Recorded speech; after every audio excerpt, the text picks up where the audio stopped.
along with USDC in exchange for this 𝗪𝗲𝗋 token.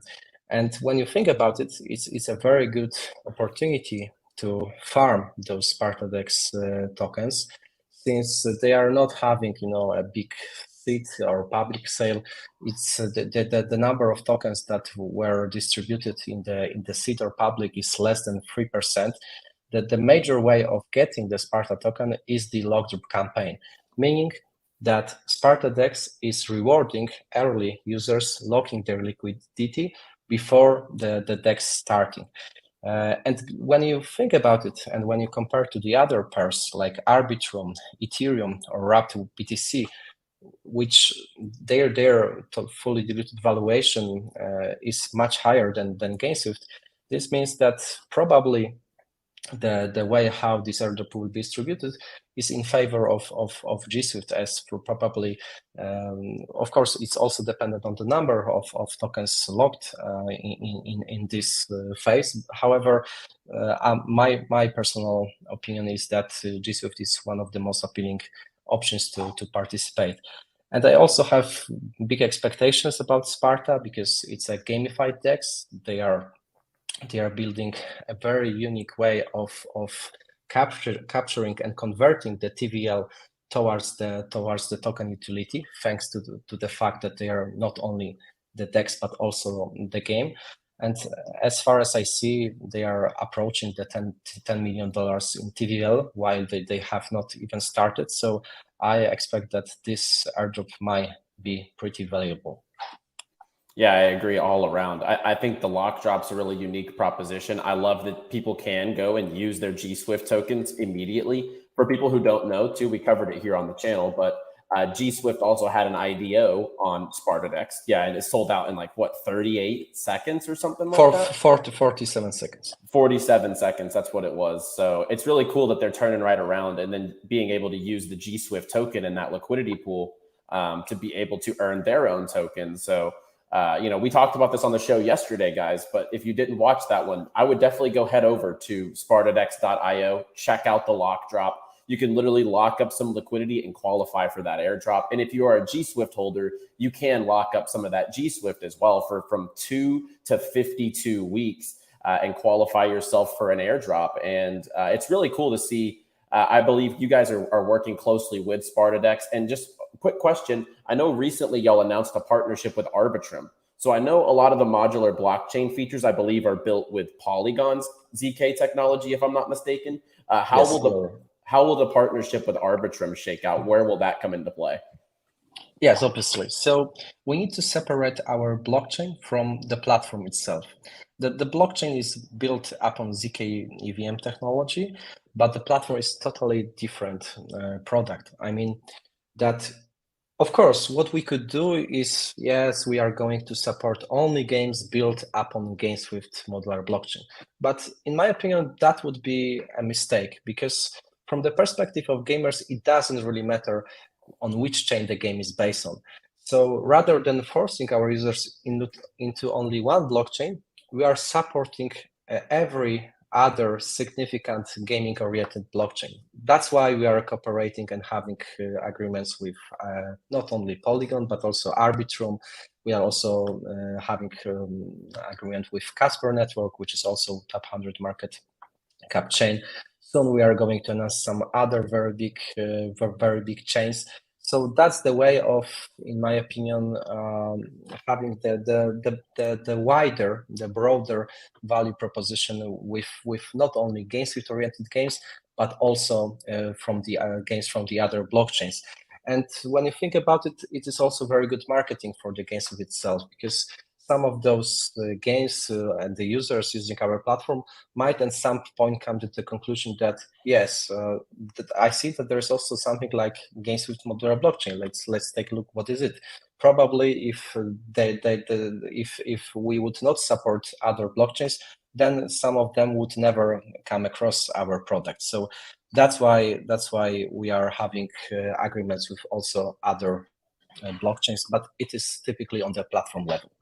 Got it. That makes complete sense. I know that's a bullish catalyst in general, because I do think Arbitrum has a really bright future in the gaming space. So I was really excited about that in general. Is there anything I didn't ask that maybe you wanted to touch on before we kind of start to wrap it up? Since we are still sharing the 𝗪𝗲 website, I think that another very exciting news is that it's not only the fact that on almost $1 million liquidity is locked upon GSwift token. That's, in my opinion, a very strong value, because if you would like to build a long-term oriented project, you need to have a strong liquidity. But another factor which I'm really excited about is the fact that when you take a look at the statistics, because people are able to lock this liquidity starting from 2 weeks up to maximum 52 weeks. And what I'm very excited is GSwift USDC pool is the second most chosen pool where users decided to lock for the maximum period, meaning that most of this pool is locked for 52 weeks, which is giving us the long-term possibility of building our token value. So that's also very important case. And I think that we touched most of the topics. I don't want to take too much time of yours. I'm really excited that I had the opportunity to present my project. What I would like to say is, right now we are at the very interesting phase where you can accumulate GameSwift token before the big upgrade, before it is going to become the token of our modular 𝗕𝗂𝗋𝗋 blockchain. So this is a perfect opportunity of being early. Yeah, absolutely. And guys, be sure to follow GameSwift_IO on Twitter. You can check out their website at GameSwift.io. And then Pan, what's your Twitter? Because people missed it. We had some sharp takes on the gaming space a few months back that actually came into fruition about a couple weeks later. So I do think that you dropped some valuable stuff over on Twitter. What is your handle? Oh, yes, definitely. It's Paragraf. That's something that you can drop under the description in this video. But yeah, I'm having like quite a significant community here, and I'm also trying to share my funds upon Web3 gaming. So definitely encourage you to go also to my Twitter profile. Yeah, Pan's a great follow, as well as, I mean, I love the innovation behind the platform. I think Builder is so overused. But true innovation on the GameSwift platform. So I really enjoy, everything that you guys are building out, and I'm excited for the future of the platform.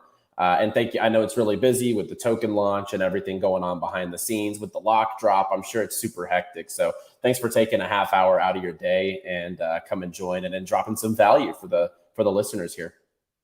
Thank you very much, and thanks for having me. Yeah, absolutely. Guys, leave your comments down below on the GameSwift platform. Like the video and subscribe for more every single day here on Crypto Banter across gaming, DeFi, AI, trading, fundamentals. We have it all on this channel. So subscribe down below, and I'll be back with another show to close out the week on Friday. As always, play well, my friends.